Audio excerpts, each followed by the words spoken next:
High Court omwa district Kasese yabirihiramu amani manene kutsibu erikolaku okwa misangu eminene eyabandi abanyabilairu bakacamikwalekayu kandi ibabingayu kuti ibatibita kuyu erirwa omwa court hauma n'abandi ba polisi sibali kwamirira erirondekanya ndeke okwa misangu eyo.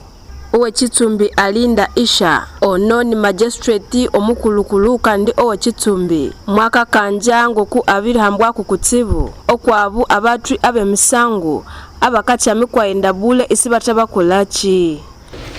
The juvenile cases are failing so much because of you. My court is the Family and Children's Court where I sit, but you find that to avoid yourself getting that report for a juvenile, you put the juvenile's age at 18, 19, 20, but when you look at the person is a what? A minor.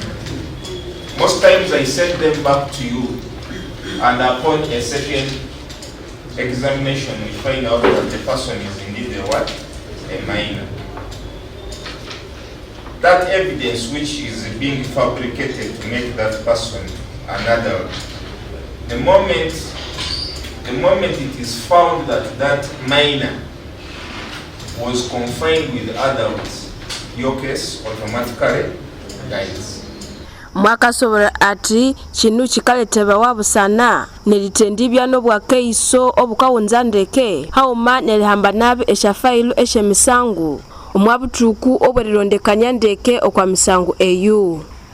Senior lawyer Geoffrey Chan Masereka mwaka kana yandeke inani mubulya okwabo aba officer abakakola erirondekanya ndeke kandi abakakola emibiri yabo betu isibalihiramu obukodyo obwabasoma erikola emibiri yabo.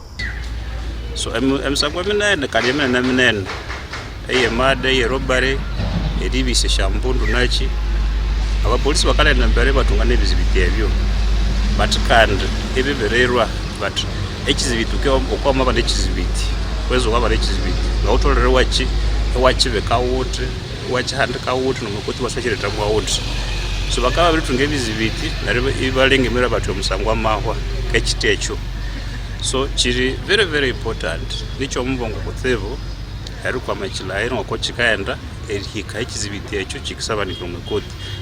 James Kauka ono ni Senior State Anthony elilwa omwa ofisi eya Director of Public Prosecutions mwaka sobora ati emisangu minene babiritibicha kuyu elilwa omwa court kusangwa abapolisi bakanguha eliboha abu abakalengekane abati babitwa emisangu betu kandi isi bali batunga obwakaiso obukawunza. And you don't rush to arrest. You first go for a search warrant and then you go and get that. Because what is important is that evidence of the system. Now you are arresting this person, what for? Let us first gather this evidence and then arrest him later when we can prosecute him with evidence. But when you arrest, you have arrested him with the phone. Now you want to exhibit it before you get a search warrant.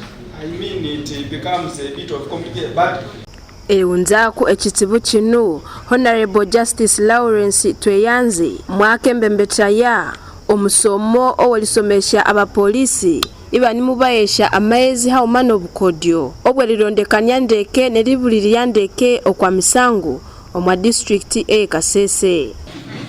Court has emotion, but they say that you are not supposed to be emotional. Those are lies. Court is a human being. So the moment, like now, you hear that you can have a good case and lose it because you have a bad law. Have you ever had that? You have ever had that? So the same applies to you. You stand there in that witness box. The way you present your evidence will determine how the case will go. And if you have Chan or Karyoka or Kanyoni, they will dismantle you. Obwembembetya obwe police mubakikirira yango ku hali ebitsibunga binu betu kandi bamalanisha eri hayu erikola emibiri eyo bulingiriranya. kandi SSP Kalungi Frederick Jonathan ono ni mukulu olenyimenyerera emisango mu department eya forensic science amasobora ati ekiendererwa eche polisi bawite erirondya ndeke kandi ibatunga obwakaiso obukakangana butikwanene konene babiritwa emisango eyikabahiriba waku. Without quality assurance and research, what does it do?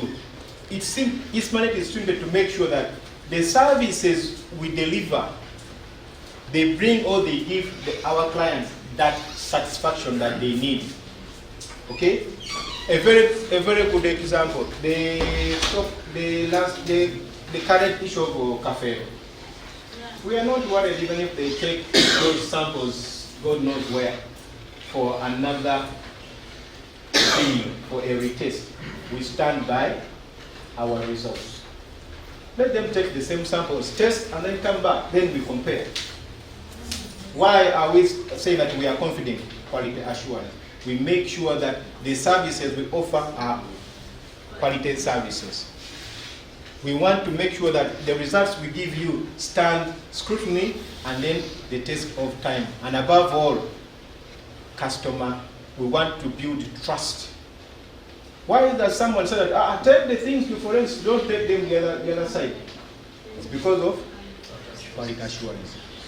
Regional Police Commander SSP Dennis Odok mwakasobora ati akikola ekikatokekana ekyo si eri waticha omwikola erisondekanya ndeke neribulirya ndeke omwabipindi ebya district e Kasese. Amani anu awali ahakatikati ake High Court hauma na bapolisi ni mulingo muuma kandi owene owekiendererwa ekyelihiraku obulingirirania na kutibutibu okwabu abawuti emisango omwakoti omwa district e Kasese nerihichaku abandu bobuherezya obuwene. Omwatyono ali akusakibwa na Katukure Paul, Habwe Rwenzori TV.